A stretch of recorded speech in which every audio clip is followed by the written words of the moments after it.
guys, welcome to the video, and in today's video we are not filming on site, we are filming in my home. And in today's video I'm going to cover strategies and methods you can use to create uplift on land and buildings. And what I mean by uplift is ways that you can enhance the profitability of your development. Number one, securing planning permission.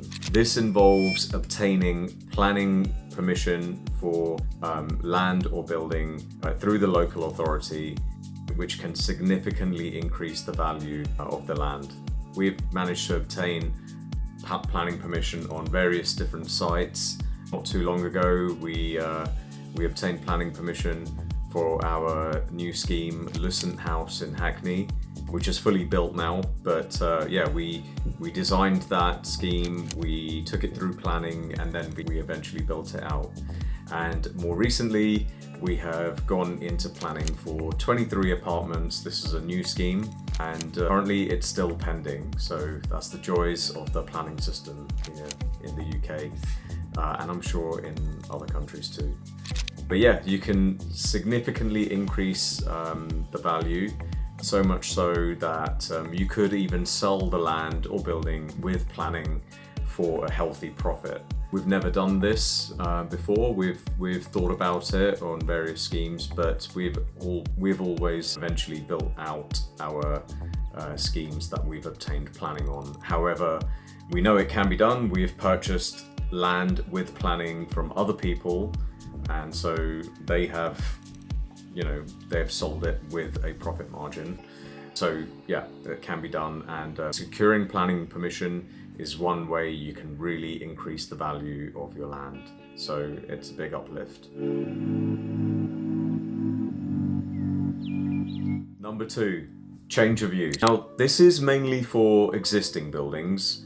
So applying for a change of use can add value to a property or land if there's a demand for a certain kind of certain type of property within the area. For example, if you're changing commercial to residential units in an area where there's a high demand for housing, then that could be very profitable. Now, we've recently done this on our Islington project, and it can be a relatively quick turnaround and relatively low cost, because essentially the shell of the building already exists. So you're not starting from scratch, you're hitting the ground running straight away and just getting on with the change of use of the building. Number three, land assembly. Now, land assembly involves piecing together lots of smaller plots of land into one larger plot of land assembly.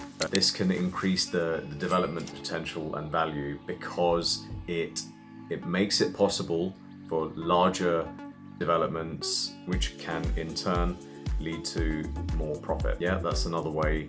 And I've come across many schemes where the developer has managed to secure planning permission on land that's been pieced together using various land titles. Here you can see one example that I've just dug out from my folder, where you can see the developers managed to obtain planning permission by piecing together the rear gardens of a row of properties and managed to create this scheme. So yeah, it is possible, and I've seen lots of examples of that. So yeah, that's number three, land assembly. Number four, renovation and refurbishment. Now, this is the classic tried and tested method, and relatively low barrier to entry, because it essentially involves just upgrading an existing building through renovation and refurbishment. And this could be by modernizing the facilities, improving the energy efficiency, optimizing the floor plans to create better spaces, allowing more light to get through. And yeah, so all of this can increase the sales price or the rental figures, gives an uplift to the property. And this can work really well if the property is purchased at below market value. So the combination of refurbishing the property can give a massive boost in the uplift to the property.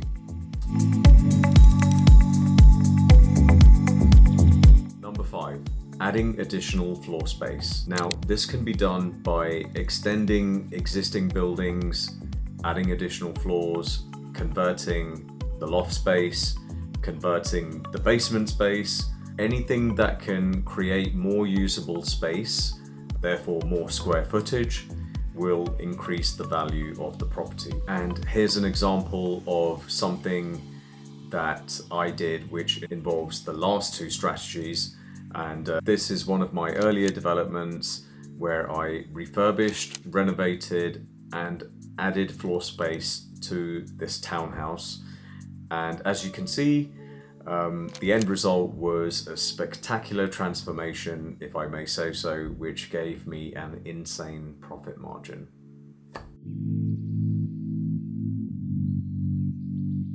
Number 6, land banking. Now, this is a process which involves acquiring and holding land in strategic locations for future development. A lot of the big developers do this. It can also be done on a smaller scale, but yeah, it can lead to significant value appreciation, especially in areas where big regeneration projects or infrastructure projects are being made, or in areas which are sort of gentrifying. So that's another big one. A lot of developers do that, especially when they have multiple projects on the go.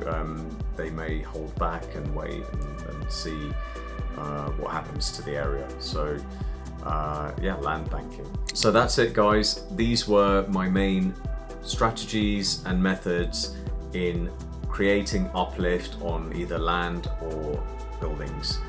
Now, these were what I think are my main strategies.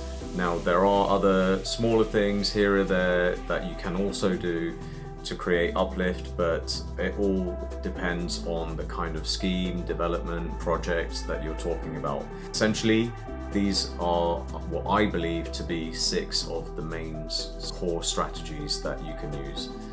So that's it. Hope you enjoyed the video, guys, and I'll see you at the next one.